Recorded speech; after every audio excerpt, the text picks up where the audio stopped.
Welcome to this week's episode. Today I am here with Jo Heckett, and she is a lifelong feminist, and Jo has a background in healing, meditation, design, and the arts. She's on a mission to awaken the divine feminine and put it back in its rightful place. Jo has set up a poetry subscription, the first of its kind, and she writes, publishes, records, and shares poems weekly to revive different parts of the spirit. And subscribers get her poems in her voice delivered straight to their phones, which is pretty cool.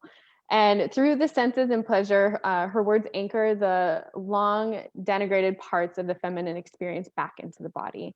Jo has a BA in applied art and an MA in the therapeutic bodywork.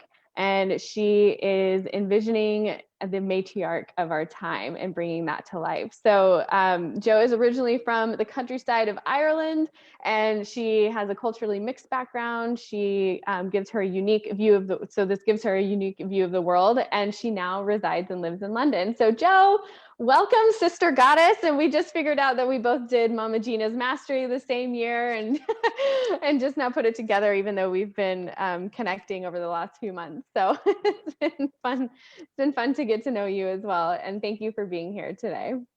My pleasure, Nicole.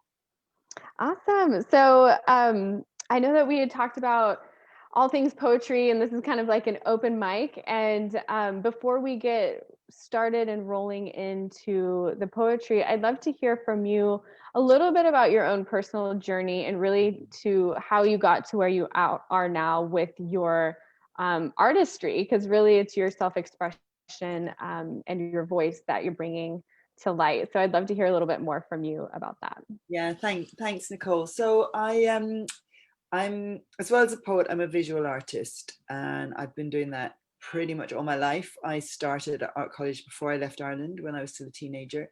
So I've been following that very convoluted, magical art journey, I call it, my whole life. And I reconnected with my fine art practice about 4 or 5 years ago after having had a craft design gift business for about 14 years and other stuff too. I've been writing poetry for a really long time. Again, since I was a teenager, I think is when I first started, but I've been obsessed with words since I was a child. Like, I begged my parents for a dictionary of etymology when I was about 12, which is etymology is the root of words. So like, I've been obsessed with words really since I was very young. The sound, the feel of them, as well as the meaning of them. Like, I find them really intoxicating. So I was writing poetry, but what I think it was actually after mastery or during mastery, I started really wanting to use my voice. And I started reading my poems to like really small groups of people, and it kind of snowballed. And I realized there was something kind of special happening when I started writing. When I started reading them, they came to life. And when I started writing them to be read, to be read aloud by my voice, they became kind of more activated. And because I used to be a massage therapist and a meditation leader, and meditation is something I've also done since I was a child. I just kind of started doing it naturally, I suppose. And I've led a lot of meditation, and I kind of learned how to use my voice to put people into a theta state or hypnotic state. Or a meditative state. And I also learned how to put myself in that state really easily. So I use that when I read my poems. So I kind of anchor it in the body, and then I read from there in this kind of meditative, blissful state, I guess. I love that. Well, and there's like first I want to acknowledge that it's not common that 12-year-olds or young people are like, I want a book on words. So I think it's really neat how your soul was like knew from a young age that this was your soul's work, and getting to bring it into the body and have it be such a really like a sacred spiritual therapeutic experience for, I'm sure, your own healing journey, and then the effect that it has in that energy on the people that hear your poetry and also learn from you. So thank you for sharing them. Thank you. And if it feels good to you, do you want to move into reading your first poem? Yeah, I will. I mean, Okay. I just want to share one other thing that, like, I always consider myself a visual artist, and I think my voice was hidden. I was afraid to speak. I'd had an incident when I was about 5 at a poetry recital where I froze on stage, and I became afraid to speak. And I think this happens to a lot of women. We really Mm. are afraid to use our voice, and especially our authentic voice. And I think something about the process of reclaiming the erotic that we did with Mama Gina and with other teachers as well, that kind of allowed me to free that, and to allow it to be that my kind of authentic feminine voice. So I just, yeah, I wanted to put that in there, that even though I'd been fascinated with words, I it wasn't, the expression of it wasn't free until really quite recently.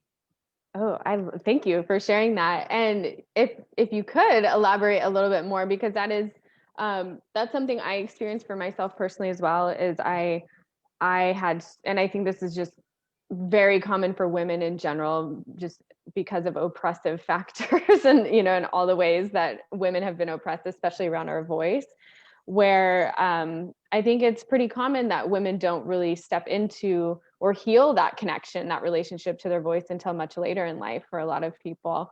And what was your experience of how the erotic piece or learning from Mama Gina help you open up into stepping into your voice?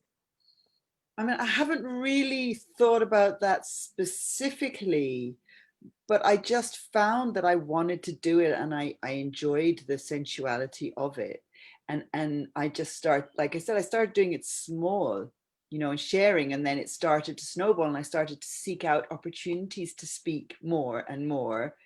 And it became clear to me that one of my desires about a year ago really was to make money from my voice and to use my voice in that way, and to kind of expand that. And at the time when I first had the desire, I had no idea how it would happen. And then, yeah, I don't know, it's just, I started getting a lot of feedback about my voice and the effect of my voice. And I realized, like, I know a lot of people say that the one thing they can't stand is to hear themselves recorded, but that disappeared for me. And when I hear my voice, I can hear the magic in it myself. And I don't exactly know how that happened, but it happened. That's magical. I love that. Like, that's wonderful. And did you have, when you got the desire to start speaking, was there fear that you had to overcome, or did the like pleasure and desire of it override that? No, there's always fear. I mean, as it expands, there's always fear. So when I first started reading it to people in my groups, when I first started recording it, when I first started sending it to people I didn't know, when I first started doing podcasts, like, each step is scary. And before you do it, you think, I can't possibly do it. And then you do it and you think, like, that was so easy. I don't know. It's really weird that I was so scared, and then each step builds on the one before. And I think if you have the desire, then you focus on the desire, and that kind of pulls you through. Yeah, absolutely. I think that's the key piece, because most people, they'll have the desire, but they let the fear constrict them and keep them from doing the thing. So that's so And powerful, and I've experienced that as well. I will say another thing I've done, again, not just through Mama Gina's work, I've also done a lot of work with Kasia Urbaniak and a lot of work on my own tools, is, like, I'm really in love with emotion. I especially the dark emotions, and I have really gotten to claim them and reclaim them. And actually quite a lot of my poetry comes from there, is like is the kind of alchemizing of those emotions, and rooting them in pleasure and in the body rather than in rejection. And I think that is one of the things, is making friends with fear, making friends with all the stuff that trips you up, instead of trying to, okay, I'm going to jump straight into the whole patriarchy thing. The patriarchal Go. way I'm like, is, go. Yeah. is what Kasia calls crush or run. It's either you force yourself through or you run and hide. So like I actually had something exactly happen yesterday. I had this particular email that I was going to write and I just totally froze. And in the past, I would have tried to force myself, or I would have just given up on it. And instead, I used all the different tools and I kind of, dug into it and felt into it until I realized that actually what I wanted to do is I wanted to do it how, what I call art matriarchy Jo, how she would do it. Right. And because I want to change the art world as I go through. I don't want success in the patriarchal art world. I want success in this transformed art world. And so as I go, I have to transform it. And once I realized that, and then I started getting the thrill again, I came to the studio today and I just did it, because then it was a thrill. So by alchemizing the fear and making friends with the fear, it transformed the experience. That's so powerful. It's so powerful, and it's essential.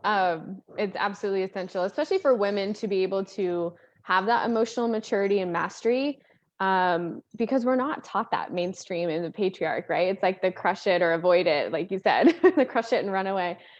So really, this is when we can really navigate our own internal waves and earthquakes and different things that happen. It is alchemy and transformation. So thank you. That's so Because our important. emotions are fuel. They're not these pesky things to be gotten rid of.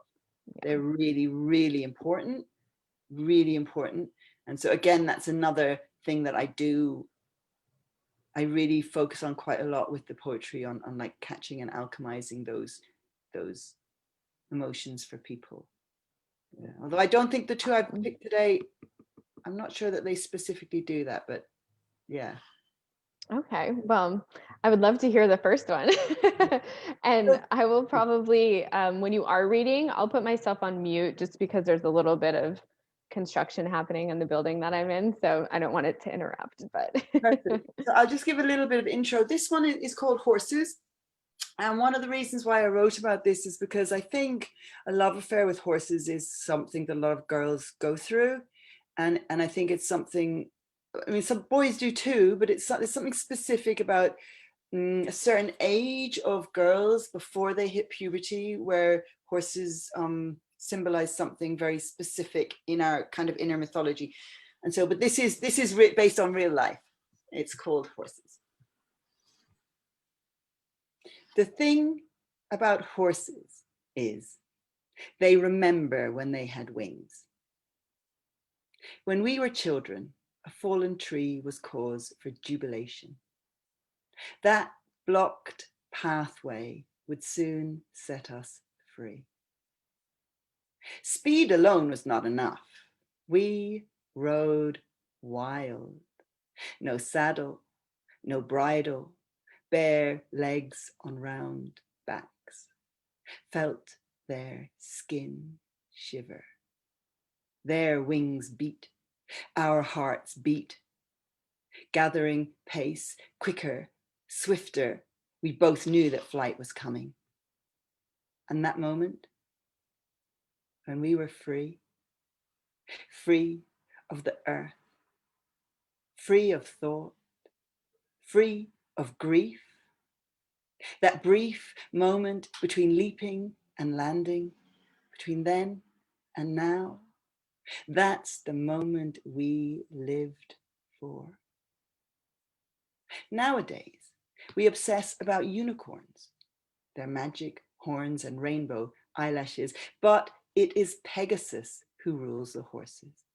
Pegasus who always has, and the thing about horses is they still remember when they had wings.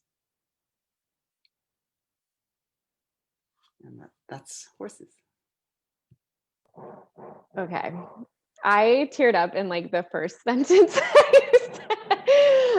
First and foremost, and I wanted to pause at the end just so people could like really soak that in. That was beautiful. And it's interesting because I grew up with horses, and my best friend, my childhood best friend, was obsessed with horses. And well, we both kind of were. And most women that I meet, and unless they were like deathly allergic to horses, that even then they still are like, but they're so beautiful. So first I want to acknowledge that I had never thought about that in that context of the connection that young women specifically have to horses. And the part that really just it hit my heart was saying that horses remember when they had wings. And I'm sure for each person what horses resemble, or what that archetype or whatever is for each person, but that was just so powerful. And yeah, of course. So I just wanted to acknowledge that. That just blew me away. It was great. So thank you. I mean, without wanting to over explain it, there's something in there about female prepubescence, because I think in our society it's really undervalued, and girls very often feel that they're silly, and they're seen as silly, and their longings are seen as silly, and their grief is not acknowledged, and the complex emotions that come with growing up and seeing adulthood coming towards you. And so really, that poem is about all those things, as well as, wanting to, because that was my childhood, part of it, and my sisters. And I wanted to put in there as well that that girls and women are wild, that we are wild and reckless and brave, and we're not all, good students studying hard and scared to be out in the world. And yeah, without wanting to over explain, obviously there's a correlation between the horse's wings and our, anyway. So yeah, thank you. Yeah, absolutely. That was beautiful. And I think it's so neat how this is, being able to write poetry, I feel like is such a gift in so many ways, because I'm sure that people can learn poetry, and it's so metaphorical. And I think there's a piece that people maybe don't get poetry, or they think it's going to be hard for them to learn it, or they wouldn't be able to. But in reality, it is getting to play with that wild part of yourself, and that imaginative, erotic part of yourself that doesn't have to be rational or make sense, but people will feel it either way. Like whether or not it makes sense to people, it's like they feel it. Yeah, so like my poems are kind of like spells. They're meant to be like spells. And because I use what I learned in meditation, because I learned how to help people get into a meditative state. I can use my voice to very quickly do that. And then the kind of magic of the poem, like poems are one of the earliest forms of communication. They think even older than song. And so it affects a very deep primal part of your brain. And so like listening to the poems, particularly if you're on the subscription, you're listening week after week after week. And once you have the poem on your phone, you can listen as many times as you want. It's very quick, but it does really affect, it does change you. It does help you transform and help you become embodied and help you alchemize these things, as well as, calming your system like a mini meditation, but it's more than just a meditation. So yeah, they're purposely written in a way that they're very simple, but they're complex at the same time. Yeah, absolutely. And I could feel that. So it was so great. And you had spoken about writing from a place of pleasure, and that's how you teach women, is to use that wild side, the erotic side of yourself. And also in that helping other women wake up to their pleasure. And could you speak more to that as well? Yeah, like I don't know how to exactly put it, but I really have come to really enjoy my body and life and living and my emotions and all the stuff. And I really want my sisters in the fun with me. Like I really want women in there with me. And it's not really as a worthy thing. I mean, there's that too, but it's, I want everyone in the ring with me, like when you do the skipping rope and you're a kid and you're calling your friends in and everyone's skipping in there together. So I I just have this, I have this kind of living vision of the matriarchy and what that is, and how our world would be very different if we prioritize pleasure, if we prioritized what are called the feminine qualities, which have been really, really denigrated in our culture. So much so that a lot of it we don't even see as the architecture of our world. Like, we don't even recognize that every single system has been shaped around men, and around white men at that. Like, we don't even realize that, you know, medical system, birthing, death, education, even what's considered the divine feminine is actually shaped around men. Like, that's up for grabs. That's there for us to redefine. And so, like, once I realized that, like, fuck, we can actually do this. We can redefine this ourselves. Like, once we see it, we can imagine what we want things to be. And so that's the mission that I'm on, is to reimagine it and redefine it, and to wake that up, like a domino's not the word, more like firecrackers, you know, a whole line of firecrackers tied together, and one sets off the other, sets off the other.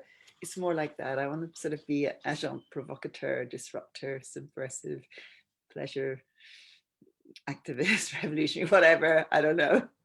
I love that. And I mean, usually the people in my community or my group know the word patriarchy and matriarchy, but for anyone who's new to listening and hearing this, I'd love to hear kind of how you define or see the two, or the differences, because we definitely see, especially over the course of this year, how the patriarchy, basically mostly a white male based views and laws and all the things of the world, and how it could look differently with the matriarch being, you know, when I think of the matriarch, I think of like Marianne Williamson and Oprah and Mama Gina and Lisa Nichols, you know, like all these different, You and me and you. and me. Yes, yeah, and kind of giving, I guess, like a vision or an idea for people who are new to this language and maybe don't understand what it means to have a matriarch. Mm.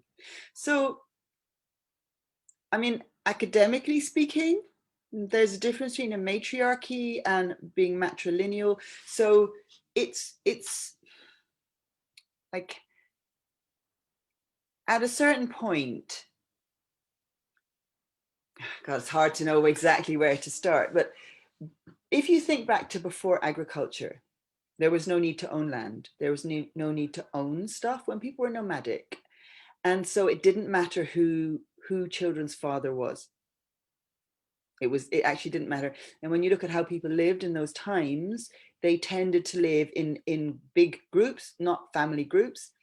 And what mattered and what was obvious was who people's mothers were, not who people's fathers were. So it was a matrilineal. Most societies were matrilineal, meaning things passed down through the female line, not through the male line. And matriarchal often refers to where the political power lies. So one would be kind of financial, one would be political, but it's not very, very clear cut. So when I talk about the matriarchy, I'm really talking about a world that has a very different set of rules and priorities. So, like, what's happened is that, without wanting to get too political, women's power has been controlled. Women's reproductive power, their sexual power, their financial power has been controlled. And that's how men in power have kept their power. And because if belongings and wealth passes through the male line, the only way to ensure that is to control women and their sexuality and their reproductive rights. So, not quite sure. Ask me another question. I don't want to go too off track. Well, thank you for clarifying that, because I think you know, a lot of people who are kind of new to that information really, it's like they get it, but it's still it's been so ingrained over centuries that I think people, it's hard for them to see outside of it. So here's a very simple thing. If we look at medicine, for example, very few drugs have been tested on women. And the reason why is because they say women's bodies are too changeable to give proper results. So most medicine is tested on men only. So rather than looking at it thinking, wow, that's really interesting to see how this medicine would work in different circumstances on women's bodies, they're only tested on men, which means we don't even know how that medicine works on women. And that's most of the medicines that are licensed for use today. So that's just one simple way that the world is actually shaped around men, and in a way that affects women really, really deeply on a day-to-day basis. So that's one example. But you know, on a deeper way, it means that we've ended up with a society that's very linear, that's based on growth, that's based on continuous profit, continuous growth. Whereas for me, a matriarchal society would be much more circular, a circular economy, a sustainable economy. A really key factor for me is honoring the earth. I believe the earth is alive. I'm basically an earth worshipper, kind of pagan, I suppose, with a bit of Buddhism somewhere thrown in, though not officially. And like for me, that's a really key factor, is recognizing and honoring the earth and nature, life cycles, ritual, magic, creativity, caring, healing, all those things that are generally women have been expected to do for free, and without which the world would fall apart. Like, I think that that's where money should flow. So for me, that's a really key thing. If and when we have the matriarchy, that's a key factor. And another key factor for me is lots of naked dancing in the woods. And Well, skinny that dip. sounds fun too. Skinny dipping, absolutely. Count me in. And well, and kind of like tying in with that is the natural essence, I think, for both men and women, but especially women, because it has been so oppressed around our eroticism, around that wild side and the connection to the earth and that wildness that, you know, like hasn't been, that part of us that can't be domesticated, that's like either sleeping or just under the covers, like waiting to come out. And so when you started incorporating the pleasure piece into your own process, how does that shift and change things for you? And what does that look like when you teach it to other women? Like, what's your process, or how do you like to play with that or weave that in? Well, I'd always done it, but I hadn't felt legitimate in it. And this is what the other poem I'm going to read is actually about that, about the legitimizing of our pleasure and our desire. So I'd always done it, but I'd always felt that somehow I wasn't doing things right because I was prioritizing pleasure and not what I should be doing. Right. So there was a lot of inner conflict about whether I was succeeding or failing, or, you know, doing things the right way and blah, blah, blah, what I should be doing. And a lot of my time ended up, and energy was tangled up in that. So once I felt legitimate in my desire and in receiving and in pleasure, and that's an ongoing process, it frees me up from tripping myself up or getting tripped up. And when I say tripping myself up, it's really important to remember that it's not up to us just individually. This is a societal thing. It's not a failing of me, right? It's how we are all brought up. And this goes for everyone, non-binary, non-cis, men, women, because the erotic divine feminine is suppressed equally in men and equally across all genders. Because if you think, what's the worst thing you can tell a man? That he's effeminate, that he fights like a girl or screams like a girl or plays like a girl. Like, that's the worst thing you can say to a boy. So, like, I mean, for men, that side of themselves is even more suppressed, if anything, than for women. So, like, I want to free that across the board. I want to give it back its legitimacy. I want to, like, for a long time, I thought, oh, I need to be taken seriously as an artist. And then I was like, no, wait a minute, why? That's just the fucking patriarchy. I don't need to be taken seriously. I want to actually have fun. More than me taken seriously, I want to count. I want my voice to count. Like, I want it to be heard. I don't need it to be taken seriously. If anything, if it's fun, even better. If it's pleasurable, even better. And again, I don't know if I've answered your question. I might have just gone off on a tangent. You did. And yes, no, that was fantastic. And thank you for speaking to like non-binary and not like the cis world that is also a part of the patriarch, right? Of like a linear, it's this or that. Excuse me, one moment. My voice is already going for the day. And I love that you spoke to healing the erotic feminine in men as well, because that, I think that wounded piece from the patriarch is actually what has caused there to be toxic masculinity, in the sense of it's wounded and it's unhealed, and it's repressing a part of itself, which causes problems for any of us, right? When we have a part of us that we're repressing or avoiding or trying And to it's shame away. also very important to say that not all masculinity is toxic. Oh, for You sure. know, the Yeah. reason why we name it is because it's a very, you know, specific thing. You know, masculinity per se is not toxic, nor is Yes, femininity, right? So exactly. Yeah. yeah, or Amazing. and the blend of the two, you know, is ultimately in whatever proportions is what we all have or want Yeah, to explore. absolutely. Absolutely. And um, let me see. I had another question. Da-da-da.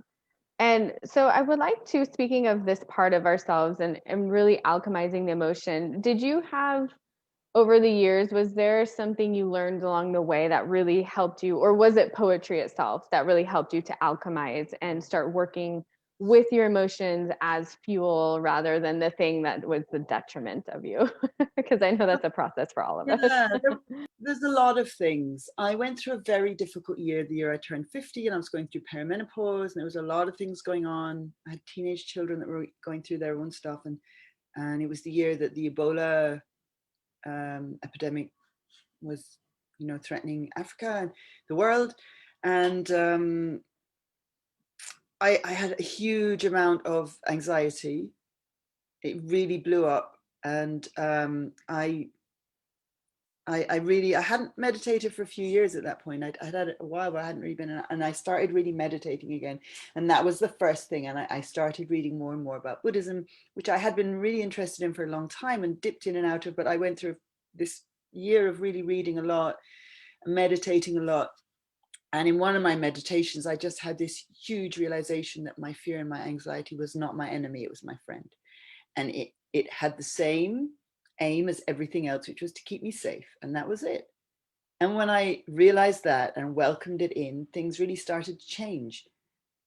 And that was a key thing for me. And once I'd had that experience, I realized as I went along that it was possible to have more and more of these experiences. So, you know, with Mama Gina, we do this thing called swamping, where we embody our emotions, and we do it in turn on, which means with pleasure in our bodies. So you have both pleasure and anger, or both pleasure and grief, and I became really fascinated with this, and I started really experimenting with fear, jealousy, guilt, like all different kinds of emotions, to find out what it felt like to alchemize them. And it felt absolutely amazing.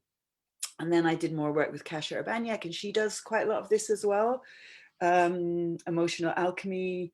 And she works a lot with like creativity and imagination. So I don't know. I mean, during the pandemic, actually, yeah, this is very interesting for me anyway. When we went into the first lockdown, because I'm a hyper empath, which means I literally feel other people's feelings. I feel other people's physical symptoms. Sometimes I throw up for other people when they feel sick, you know, like that. And I feel their emotions. I feel all kinds of stuff. And I realized that this was the first time in my life that I didn't feel anyone else's emotions apart from my own, because I wasn't around anybody else. And that was a huge change for me as well, being able to really pinpoint what I was feeling myself.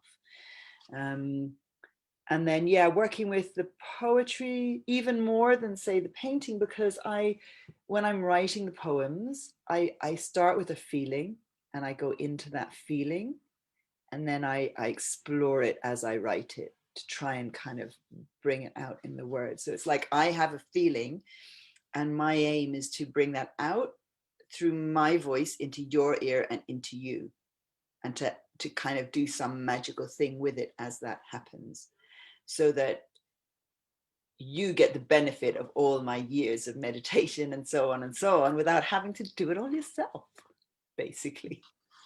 Yeah, that's really powerful. And I can see too how, musicians and songwriters and poets and people have used this process of tapping into that emotion and playing with it and putting it to words and bringing it to life and then bringing it, like birthing it out in that way. And who was it that I listened to? I believe it was the lead singer of Tool, Leonard Skinner. What's his? I forget his name, but he was talking about how, in I think it was the late 90s or 2000s, that his music was really popular, and there was all, like the angry teenagers that were listening to his stuff. And then as his music evolved, he had a lot of his fans were upset that he wasn't still making really angry music. And he was like, the whole point of me writing that song was to process and let go of that anger, not to stay angry. And so it was a really beautiful, because I loved his music when I was a teenager and different things. And when I heard him say that, it was just so profound to me. I'll never forget it. And that's really what I'm hearing now too, of what you're sharing, is how you can use that alchemy of being with that emotion instead of trying to avoid it and stuff it and do all the things we've been taught to do with emotions. And instead, in yourself and in what you teach others, is how to use poetry as a healing tool, almost like a spiritual practice for yourself and for your emotions. So it's really powerful. And I'm doing it consciously because I'm writing the poem every week, and I'm writing it for the subscribers. So I'm consciously finding the areas that feel like they need to be woken up. So like it's been described like spiritual acupuncture, it's they're very specific spots that I'm finding to hit, to land on. And I don't know that anyone else does this or has done this. I don't know. I kind of made it up. I've been doing it every week now for, I think this is 30 weeks on Saturday. I'm committed to going for a year. I'm going to do a full year. It's it's also a project, like an art performance in itself over the period of the year. And it's very consciously done, for the subscribers as well. Like I really feel into not just what do I want to express, but what is gonna land, and trigger like a little bubble of freedom, like free a different spot each week. Yeah.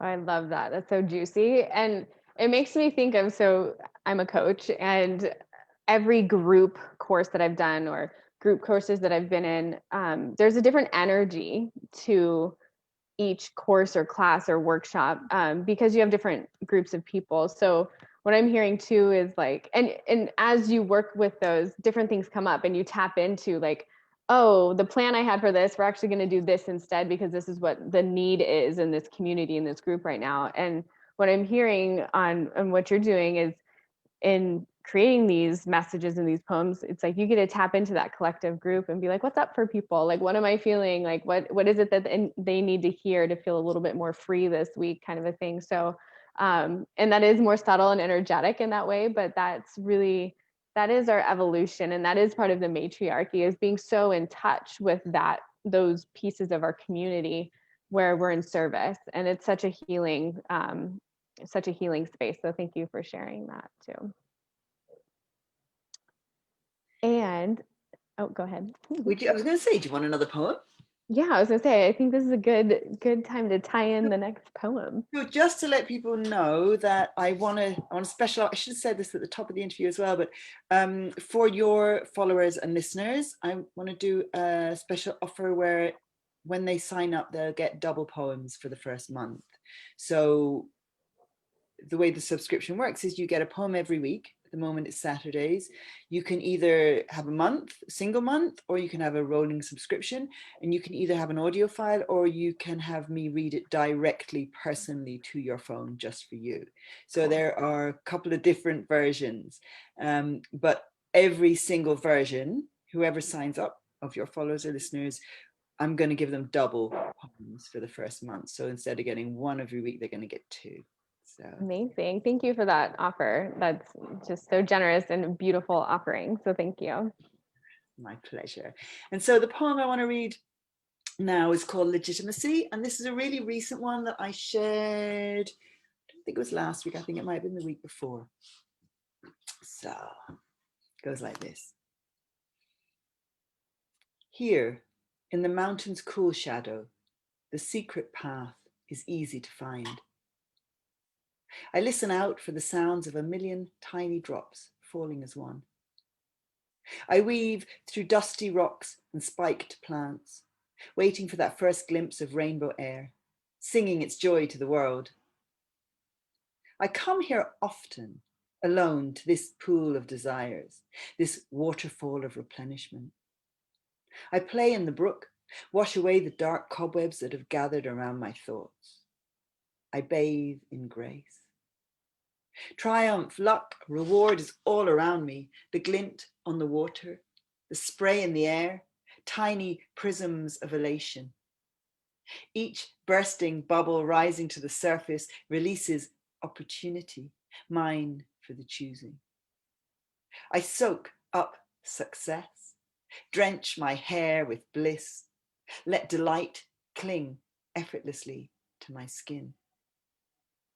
When I am quenched, when I'm full, when I am buoyed by my own potency, rightness, and legitimacy, I step out into the adoration of sunlight, feel its kindness warm upon my face, my legs, my back.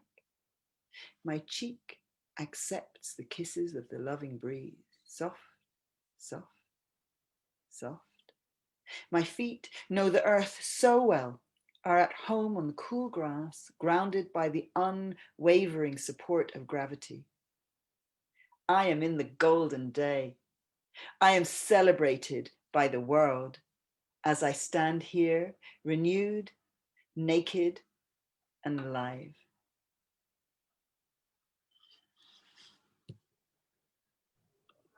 Like, give it a second to like soak it in. That was so powerful. It's beautiful. Thank you.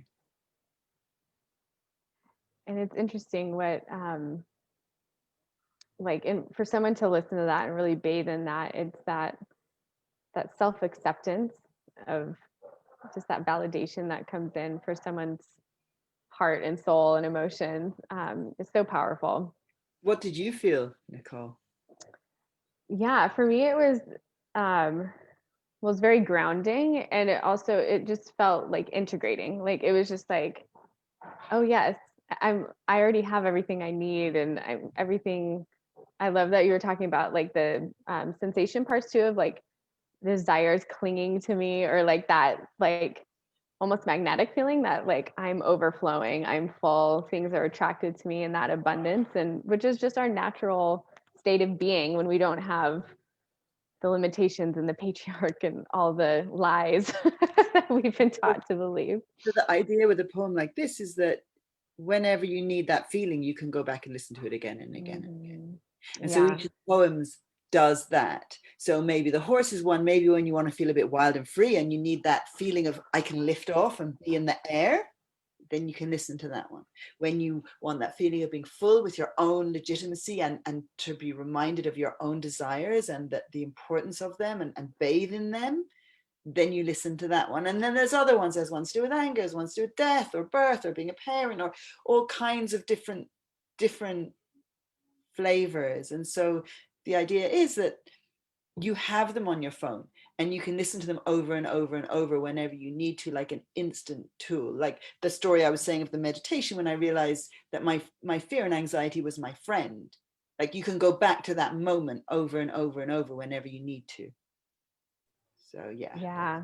Oh, that's so powerful. And it just reminds me of, it's like each of your poems is like a little healing balm or like a tincture for an emotion or a feeling or a thought or, something. So it's beautiful. And the expression of it is just so powerful.